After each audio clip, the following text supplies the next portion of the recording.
Hey guys, welcome back to my channel. It's your girl Ida. Today is Sunday. I'm stuck indoors. Usually I'm out with my friends doing brunch, just chilling and enjoying each other's company. But today being Sunday, is it the 15th?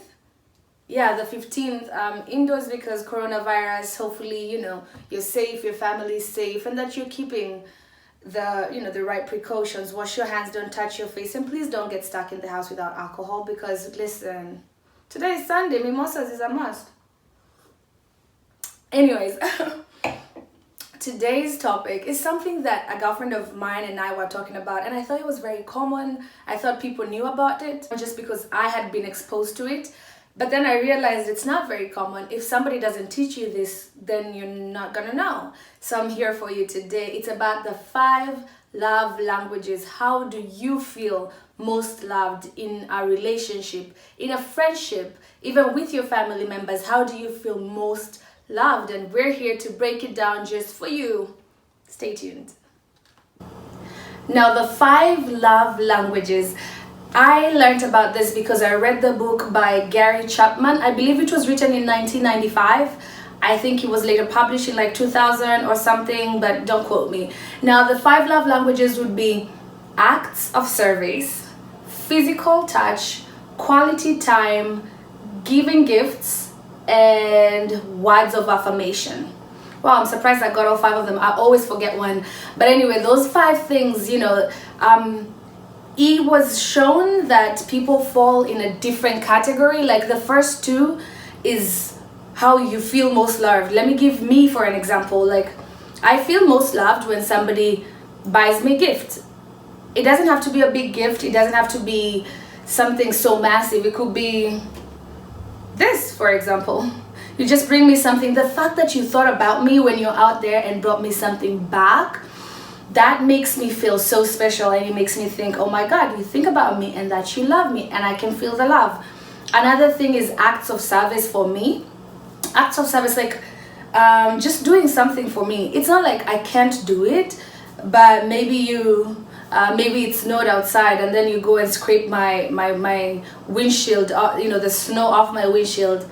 I am very capable of doing that. But the fact that you thought about it and went ahead and did it for me, that makes me feel loved and it makes me feel cared for. And, it makes me feel loved, which is the bottom line here. Now, we'll break it down. The first one, I will say maybe gift giving. Maybe you're like me. Maybe you like to give gifts and you love to receive gifts.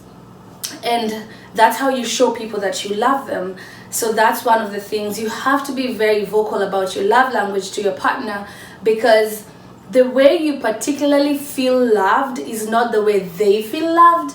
And sometimes you may shower them with gifts, but their love language is different. So he ends up feeling, oh, you don't care for me, you don't love me. But you're showing your love language as opposed to learning what his love language is, so that you can give him what he requires.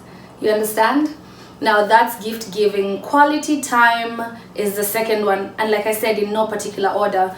Quality time. So some people feel loved when you just take your time and spend time with them. The TV could be off, you're just sitting on the couch just talking. Quality time, spending time with somebody. Then people who feel like that's very important and that they feel loved, that you give them your time. Like time is money, it's very valuable.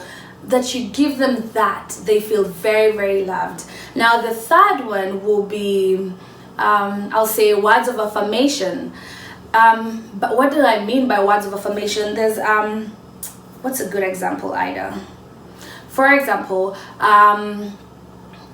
when you do something, I'll be like, oh my God, thank you so much for cooking, you're such a good cook. Or when you fix the table, I'll be like, oh my God, thank you so much for fixing the table, you're really good with your hands, you're very handsy, and I'm happy about that. Or at work, you do your job. It's not like you're expected to do your job, it's your job, you do it. But just affirming you and telling you, hey, you're really great at your work.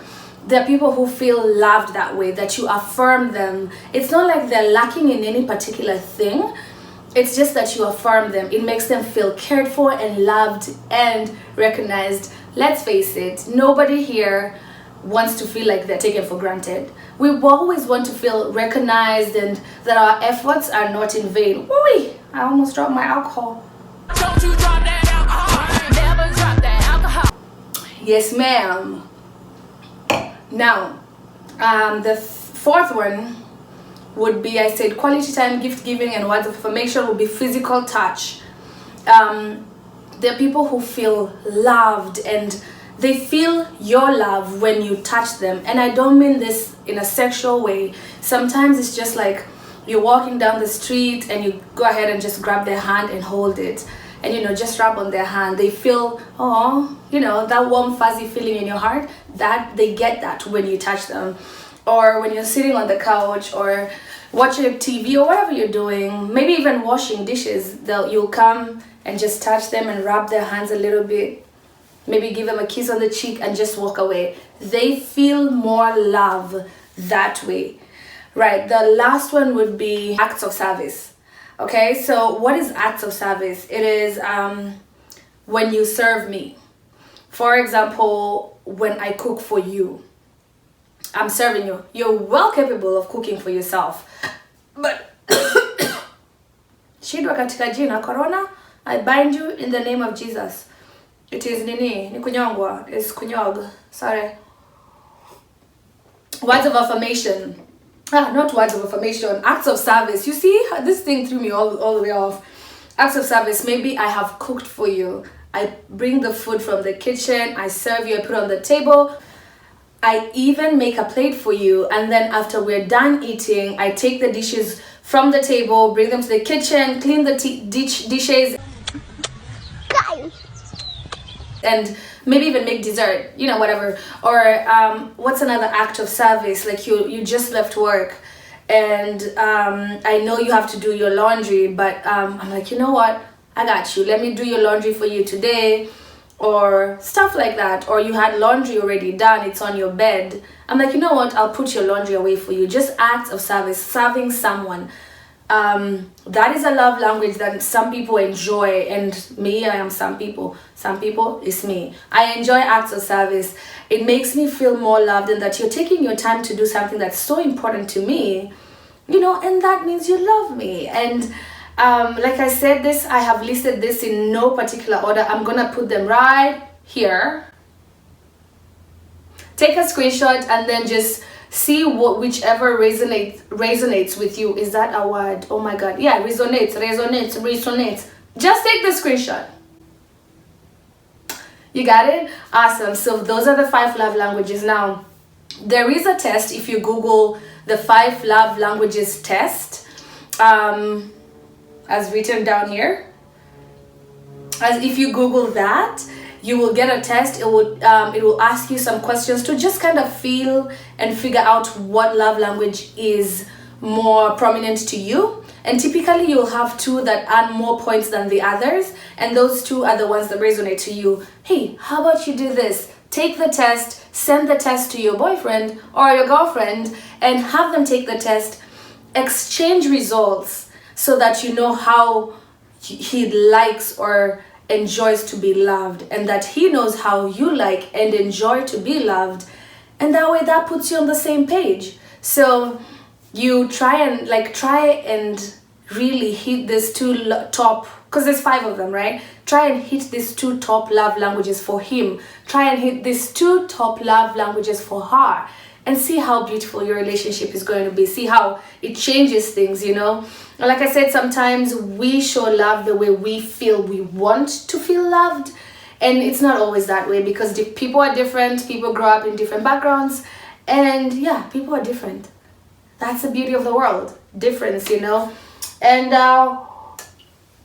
yeah, don't forget to share this video. Like I said, I thought it was I was like, yeah, that's like common sense. Everybody knows about the 5 love languages. Apparently people don't. And if it's your first time hearing about this, go ahead and share this video. Send it to someone. Let them hear about this. Let them take the test. And if it's not your first time hearing about this, I'm happy for you. I'm happy that you knew about this way long, and that hopefully you've been putting this into practice, because it works. I don't do a lot of research things and statistics. I say the word. It's a word I have difficulty saying. I don't know how to say the word statistic. There it goes. Statistics. I said it again. I guess I'm grown. Anyways, yeah, I usually don't follow that so much, but with this one, it's very practical. It's worked for me. It's worked for the people around me, for the friends we've shared this with. It's worked with them, and I mean, give it a shot. If it works, it works. And this is not an ad. Gary Chapman does not know I exist. He does not know I read his book. Hopefully he finds this video and now knows about me, but you know, it's not an ad. It's just looking out for a sister or a brother out there, you know. Happy Sunday. I hope you're good. Take care of yourself. Don't forget, wash your hands. Don't touch your face. And if you don't have to leave your house, please don't.